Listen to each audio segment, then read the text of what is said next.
Fantasy Faithfuls, and welcome to Season 2, Episode 11 of CSD Head-2-Head. Today, we're focusing on Jarvis Landry and Amari Cooper. Landry is being drafted 44th overall, and Amari Cooper has an overall ADP of 34. Jarvis, you there? At your service, sir. Looking at Jarvis Landry's receiving patterns, we see that the view of Landry as a short target receiver is 100% true.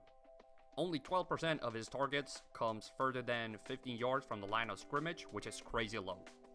He has a pretty even distribution between left and right side of the field, but also a lot of targets over the middle.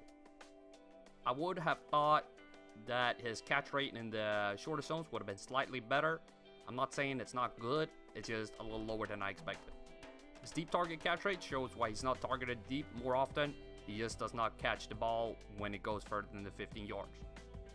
His touchdown rate over the last 3 years is 3.7, which is an okay amount with the amount of targets he sees. The deep zones, yards per catch, are irrelevant for Landry. He does not see enough targets and does not catch enough balls for them to make a huge difference over the season. His short zones are average, but with the amount of catches he has there, it will add up nicely over 2018. The receiver and got out to get the ball, and this one into the end zone, and it'll be a touchdown to Jarvis Landry. Now let's break down Amari Cooper's receiving. It is pretty interesting to see the massive targeting difference between the short left and right in comparison to the deep left and right. It would have been way more in line with other receivers if he had a couple more targets to the deep left, so one side of the field is the dominant one. However, if he had more targets to the deep left, he'd probably catch less balls because his best deep zone when it comes to catch rate is the deep right. Furthermore, Cooper manages to have his worst catch rate in the zones where he sees the most targets. This is something that can turn me away from a receiver. If you hammered with targets in one zone, that should be your best one.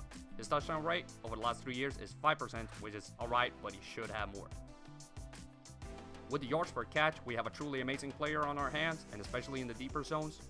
36 yards per catch in the deep left is 7 yards above the league average, and 38 in the middle is 12 over league average. Those are some monster numbers that instantly makes me slightly more interested in drafting him. 3rd and 8, Carr feeling pressure in front of him, has his man, it's Cooper! Cooper inside the 10, into the end zone for the Raiders, touchdown!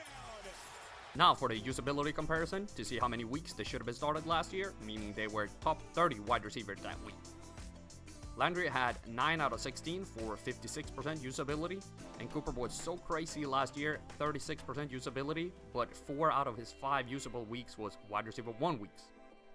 For this season, I have Landry projected for 160 targets, and Cooper only gets 130. Assuming that Tyrod Taylor is the starting quarterback of the Browns, Landry will have 105 catches, and Cooper will have 76. Landry is a PPR monster, while Cooper is more suitable for best ball. 1st and 10, again, excellent field position as Tannehill has a short field, guns it, far side, it's Landry, making guys miss.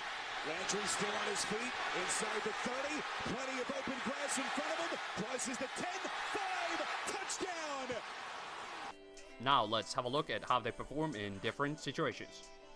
As I keep saying, wide receivers are the position that are impacted the most by where games are played. All of them score more points at home compared to away, and the correlation is much bigger with points at home than for quarterbacks. Both players play better against AFC teams, which is good since both play in the AFC, but for Cooper the disparity is huge. He just crumbles against NFC opponents, which is alarming. Both players score more points against teams with winning records, and again Cooper crumbles. He just does not make an impact when the Raiders are playing a bad team. Landry's best situation is playing at home versus an above record AFC team. Cooper's best situation is playing at home versus an above 500 record AFC team. He spoke with Todd Downing, the offensive coordinator for Oakland. He said they will not do that. They go to the pass, and it's a big hitter. Amari Cooper with nobody in the picture for Philadelphia. Comparing their quarterbacks, Tyrod Taylor is more known for his running ability, so he lands a C. Derek Carr showed MVP qualities in 2016, but took a step back last year, so a B-.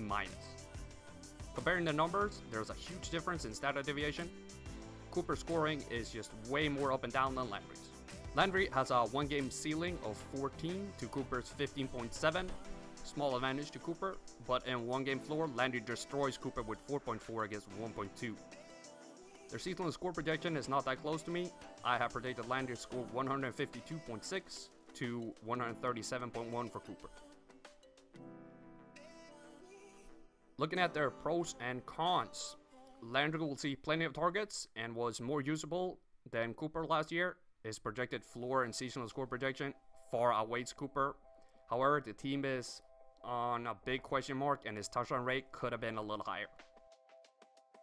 Cooper has more 1-game upside with wide receiver 1 weeks and great yards per catch, but he's very unreliable in catching the ball, scoring against different kinds of teams, and has much worse projected number than Landry. My pick, after comparing all the factors such as passing breakdown, usability, trends, numbers, pros and cons, is Jarvis Landry. This was for me an easy pick. There was not much showing that Cooper should have been drafted ahead of Landry. To me, Landry will help you win a season, while Cooper can help you win maybe a week or two. Thank you very much for watching. Don't forget to hit that like button and subscribe to the channel for more weekly content. And as always, the spreadsheets are dark and full of terror. Hello Fantasy Faithful, I hope you enjoyed that video. Don't forget to check out more of them right here and here. In case you haven't done so already, be sure to subscribe to the channel and turn on notifications so you don't miss a beat.